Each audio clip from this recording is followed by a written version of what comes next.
We are discussing today the continuing attacks on the principles of federalism under the Modi government and how they have intensified over the years.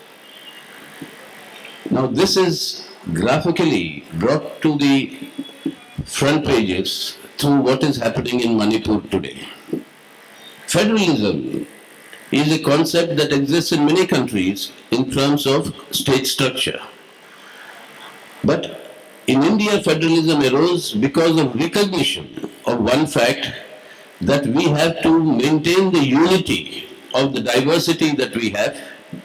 The richest diversity, social diversity in the world is existing in India, and that can be maintained only if we not only recognize but give equal rights and respect to every single diverse plural expression in our country. What is happening in Manipur, unfortunately, is under this double-engine Modi BJP government, the exact opposite. That instead of recognizing the ethnic identities of the different groups, the BJP sought to and is seeking to polarize. Like the Hindu-Muslim polarization, they are seeking a Hindu-Christian polarization between two ethnic groups, which is leading to the most horrendous situation that we are facing today. Manipur today symbolizes the attacks on federalism and India's plurality. That's why when India, in a freedom struggle, this question emerged that how do we keep a country of such diversity united? And what is the political structure through which this unity can be sustained? And after a great degree of debate in the Constituent Assembly, the Article 1 of our Constitution defines India as saying, India, that is Bharat, shall be a union of states. So states are the basis for India as a union. Without the states, there is no India. And that is federalism. Executive power, legislative power, judicial power and financial authorities have to be divided between the union government and the state government, and that is the principle of federalism that is being violated with impunity by this BJP government led by Narendra Modi. And this assault comes because of a certain ideological battle that is taking place in our country between inclusiveness and exclusiveness. That's why the battle that took place during the freedom struggle was what will be the character of independent India. The freedom struggle defined the character of independent India as an inclusive India where every diversity, language, culture, traditions, religious affiliation of people, every diversity will not only be respected but will be treated equally. On the other side was an ideology that said India will have to be defined by the religious affiliation of its people, and since the majority they claim are with the Hindus, so India should be a Hindu or a Hindutva Rashtra. That is exclusiveness. Everybody else is excluded except that religious group. This was a battle that at the time of independence, our freedom struggle resolved in favor of an idea of India, and that is a united, inclusive India. They disagreed then, they disagree today. After 75 years of India's independence, they want to convert this secular democratic republic into their fascistic Hindutva Rashtra concept, which is rabidly intolerant. In this battle, all the fundamental foundations of the Indian Constitution are being assaulted. That is the challenge you and I and the whole of Indian people have to face today. That's why in the past, in the relations between the union government and the state governments, there have been various problems. My good friend Nachiappan is here. We have had a running battle with the Congress party when they dismissed the EMS government in 1959. then again in 69, and then the left-wing governments in Bengal in 67, 69. But these were problems which together in the parliamentary democratic framework, we criticized, attacked each other, but also found solutions.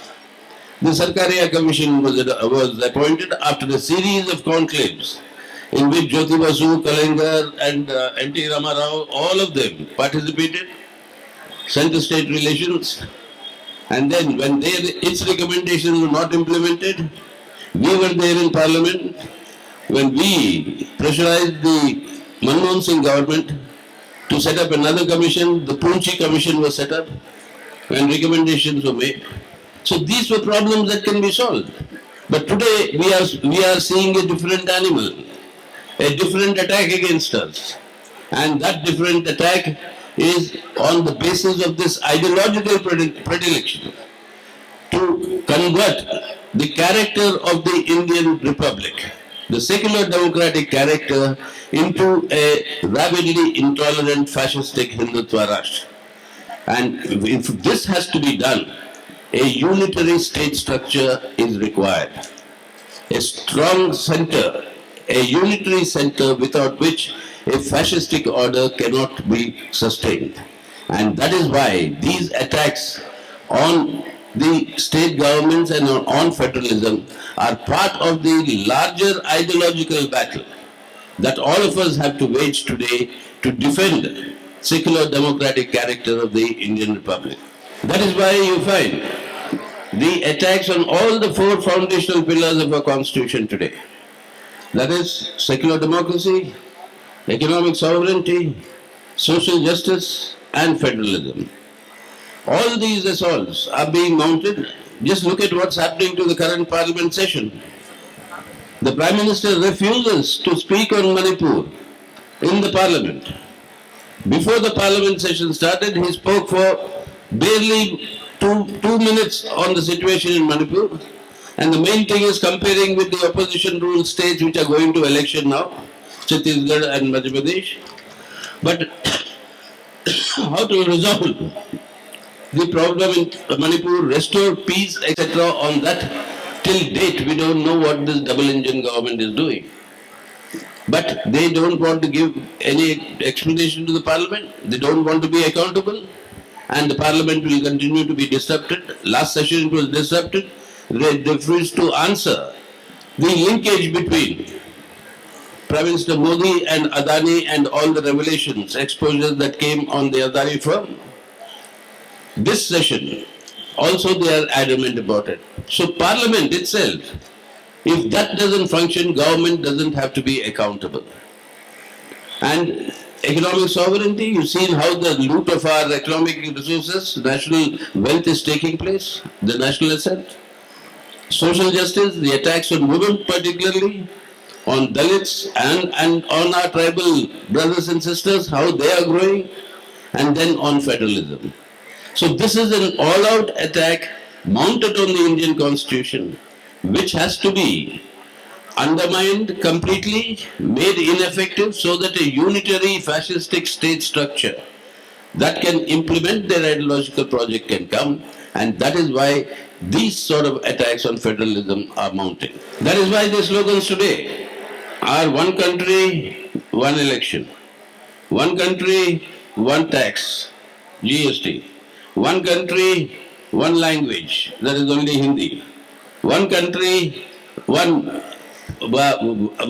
ration card, one country, one voting right, anywhere in the country. Everything is one country, one, and eventually what they want, one country, one government, and that is the central government. And the slogan that they are not giving but they are trying to practice is one country, one leader. We have to emphatically tell them, and if necessary, defeat them in elections and tell them that this one country that is India is a union of states.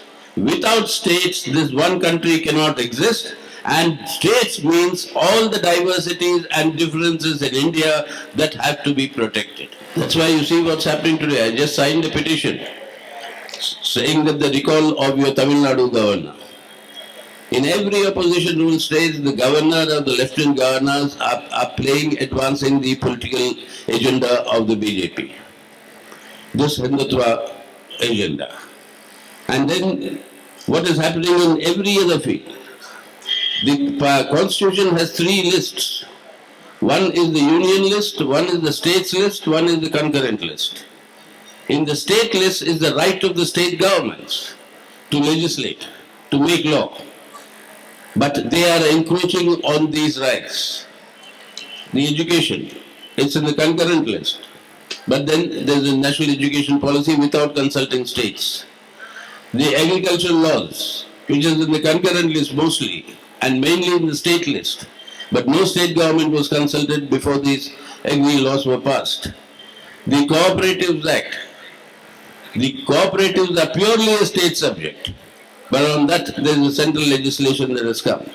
So this centralization is taking place in various forms, in various ways, and the worst is in terms of finance and in terms of imposition of culture. The Finance Commission has declared that 42% of the revenue of the central government will be shared by the states. In the last budget, how much did the Modi government allocate as the state share? 30.4%. Even this constitutionally mandated Finance Commission's recommendation, they are not willing to accept. And then this entire campaign for the imposition of Hindi, they must be told, like it was told to them once. And if I am not wrong, Shiva can correct me.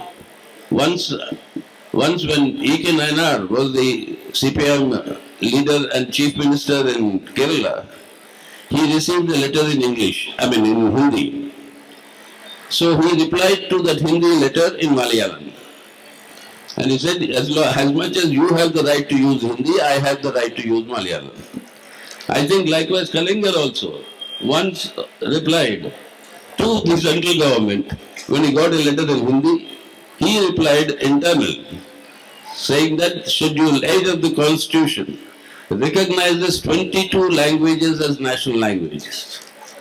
22 languages, and each language has got an equal status. So this imposition of language is a proxy for the imposition of culture. And imposition of culture, a monolithic Hindutva culture. Not only Hinduism, a Hindutva culture, which they want to impose. The imposition of Hindi language symbolizes that, erasing even the differences and divergences within the broad set of people who embrace Hinduism. I belong to a family where my maternal uncle could have married me if I was a girl. And he always felt disappointed, my maternal uncle. He was 7 years older to me. So he said he was waiting for his sister to deliver a girl child. But then I came, so then he couldn't marry, but he can marry his niece. In some other community that embraces Hinduism, that is incest, that is not allowed. In some places, including in places in Tamil Nadu, you can marry your cousins. In many places in Andhra, you can marry your first cousins. But that is not allowed. In Northern India, they belong to the same Hindu community. They want a uniform civil law. Will they reform all these? But then this uniformity that they want is precisely for imposing a uniform Hindutva culture in the country that will allow them to succeed in transforming the secular democratic republic into a fascistic Hindutva Rashtra. That is the larger battle. That is why this is a much larger battle. This is not like in the past where we are asking for more rights to the states. Of course we are asking for more rights to the states, but that is not all. We are asking today that this country has to be safeguarded. This constitution has to be safeguarded. The rights of the states must be safeguarded because we are the foundation of this country called India. It is the union of states. That is why at this 26 parties meeting, all of us together came to this solemn declaration with a commitment that India has to be saved today. And that is why we named ourselves as India. And my appeal to all of you here, the people of Tamil Nadu and to the people of the country, is that if we want India to remain what it is as we have defined in our constitution, we have to defeat Narendra Modi-led BJP in the forthcoming general elections. We have to separate them from government and state power if India has to be safeguarded. And that is why I suggested in Bangalore that the slogan for this opposition unity will be and should be "We for India." That is victory for India, and that is the slogan through which we will have to face the challenges today. So that's why with the confidence that you will join this entire movement to save India today so that we can change it for the better and join the movement for We for India. With that appeal and with that confidence, I'll take leave of you. Thirimbi, ellarkum nandri vanakkam.